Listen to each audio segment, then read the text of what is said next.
Good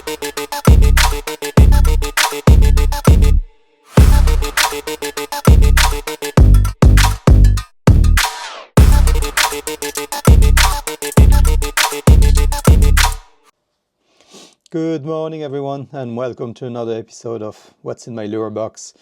I'm taking you deeper and deeper into the layers of my dirty lure box. If you're interested to see how far you want to go, just follow me in this series.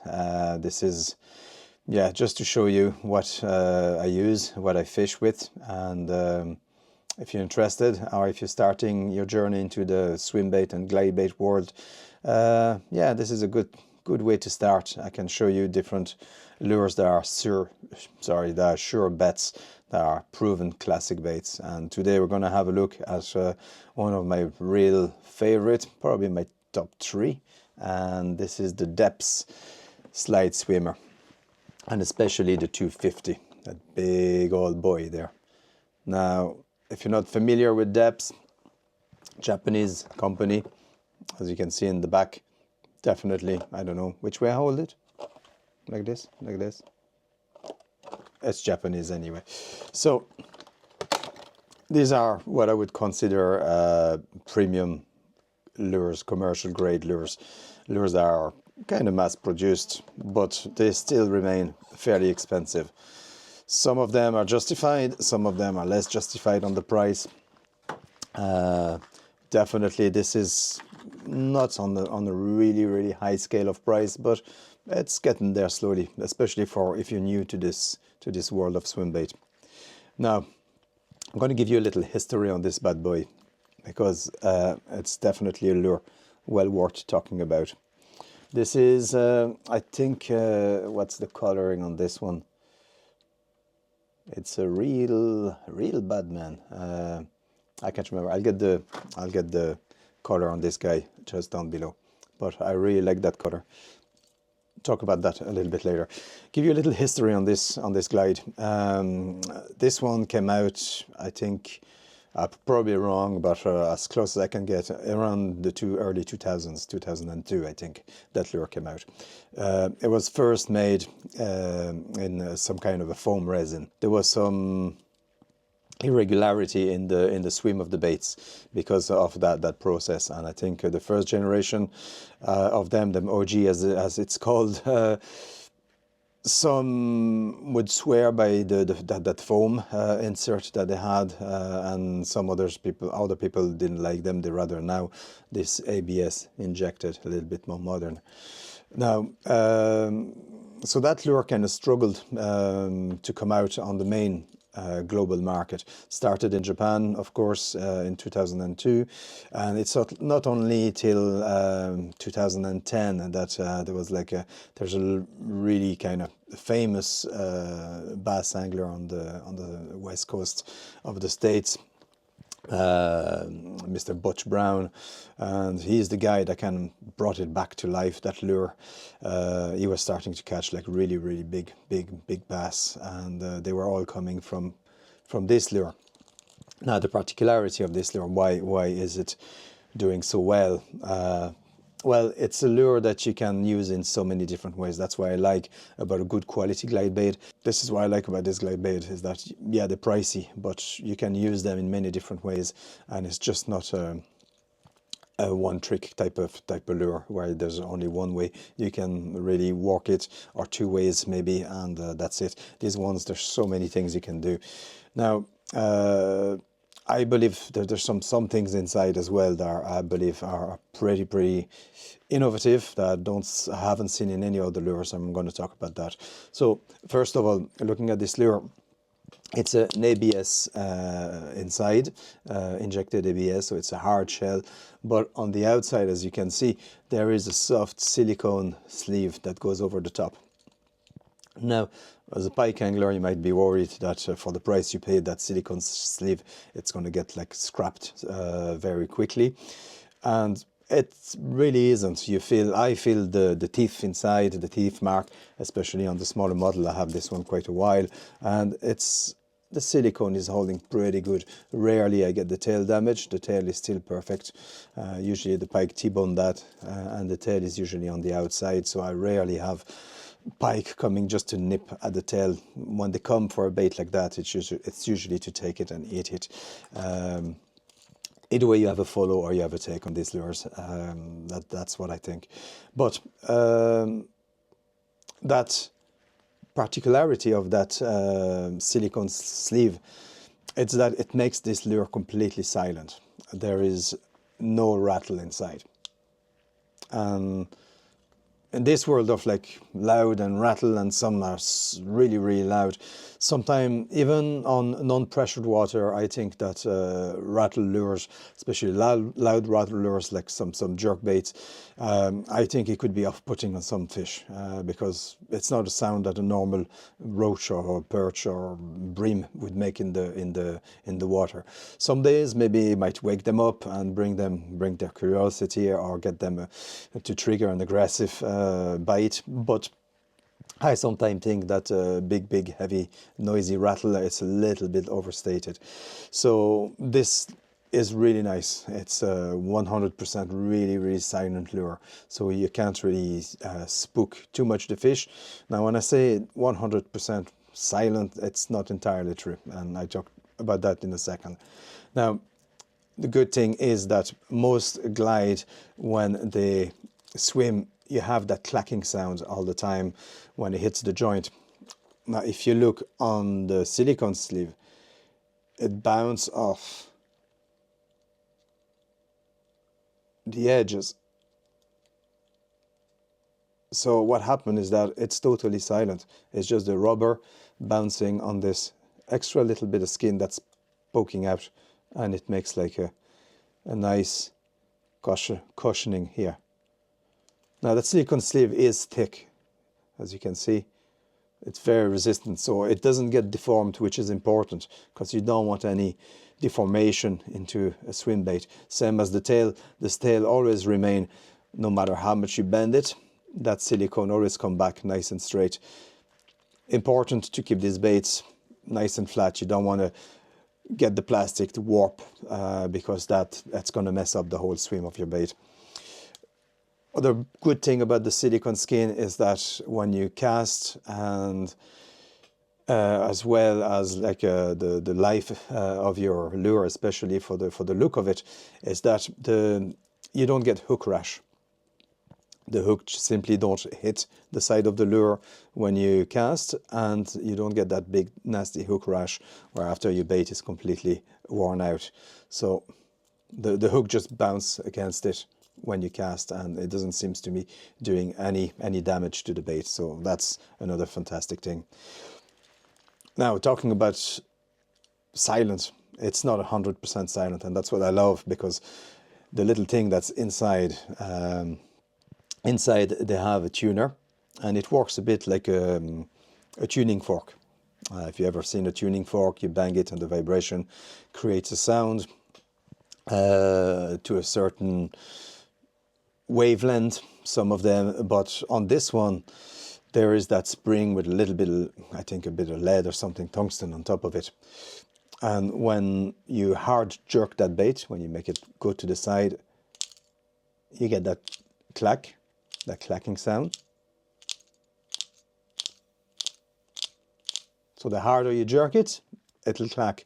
But the nice thing is that it creates, when it clacks, and even without hitting it to the side, just by moving it a little bit harder like that, with a light clack, that spring keeps vibrating and it doesn't stop. So you have that vibration that transmits throughout the whole lure, and it's a really, you can feel it in your hand. It just transmits all over the place. It's subtle, but you definitely feel the vibration inside the lure. And I think this is really, really something that brings the fish to, onto these lures. Very, very special concept. I haven't seen that in any of the other lures. We see rattles, we see different things like that, but definitely that tuner inside is fantastic. I think all of them have it. The small one have it. I feel this one, the vibration is amazing for its size. You just feel your hands just like vibrating inside. It's a nice little addition, and I think, yeah, it's special, kind of special, because you can switch from something super silent by reading it nice and slow, with a pause and a little twitch, or you can walk it different ways. I'm going to talk now in a minute how I want to walk that, but that's basically it. So that's the general description of the lure. This one, 25 centimeters, I think is 6.2 ounces, which is about 176 grams. So if you want to cast that out, that's the rod that you want. I'm going to talk about the rods as well. Now, comes in 4 types. I only use 2 for pike. I use the 25 centimeter, this one, which is like main course. This one is brilliant. And the second one I have is the 175, this one. So these 2 size just do all my fishing. So you see, very subtle color, but there is a nice reflection inside. So when it turns like that, there's that nice reflection, especially with that nice lateral line that you have like that, that's embedded inside. And I like just a little bit of shine. That's all there is on this lure, a little bit of shine. So when it moves, you get that nice little natural look. And I think it's perfect for fooling fish. Now, what else? Rods. What do I throw that with? Now, my preference, and that's totally personal, it's like what you put on a pizza and all sorts of things, but my personal preference for blanks, I like blanks that are a little bit parabolic. I'm not a big fan of the fast, like Torre blanks for fishing swim baits. I like a little bit of give, especially around the 3/4 of going towards the tip. I like that to get a little bit of give on that. And for this, I usually go to the Saint Croix rods, Saint Croix, whatever you pronounce it, wherever you're from. Usually a rod extra heavy. I would go between 2.4 meters to about 2.6 meters. I think that's 8 foot to 8'6". That's about it. Casting weight, 2 to 8 ounces is usually a good one. 60, a rod that can handle from 60 to 250 grams. And the sweet spot for the rod, because all rods have that nice sweet spot where you really punch that lure perfect, and you have sensitivity, and you have good control of the lure. If you have a rod around the 170, 180 grams sweet spot, that will be absolutely wonderful for this bait. Now, the way I fish them regular, because the regular, you're going to get that really long, slow side and side swipe. Then you can walk it 1, 1, 2, 1, 1, 1, 2, just this movement. So basically, the way I fish glide baits, from the moment my glide hits the water, I picture there's a pike behind in my head, and I try to walk my lure to entice that bite. Even if there's no fish behind, I always walk my glide as best as I can, and I just don't get... I know after a few hours, if you have no bites, you might start to get monotonous and just like spin around. And when you get a bite, you're surprised and you usually miss it. But I like to walk all my lures like there's a fish behind. So always walk these lures. Change the movement, change the depth. About changing the depth on these ones, you can see that there is a nice opening under the front of the mouth. You can get special weight that fits into these lures. Personally, first of all, they're hard to get, and I don't like to put too much weight at the front of the bait. I like to be able to tune the baits with the tungsten strips, and they stick really well on this bait. So that's why I usually go for a slow sinking. If you want to go for one type, go for the slow sinking. So you can fish that just under the surface. That's why I do like that color, because it has that really bright on the top color. So that's a really good signal color for you from above. You can see that lure walking, so it gives you good indication how to walk and how it behaves. So always walk these lures. I can't emphasize that enough. They are lures to be walked, not just simply to reel in all the time. After that, reels.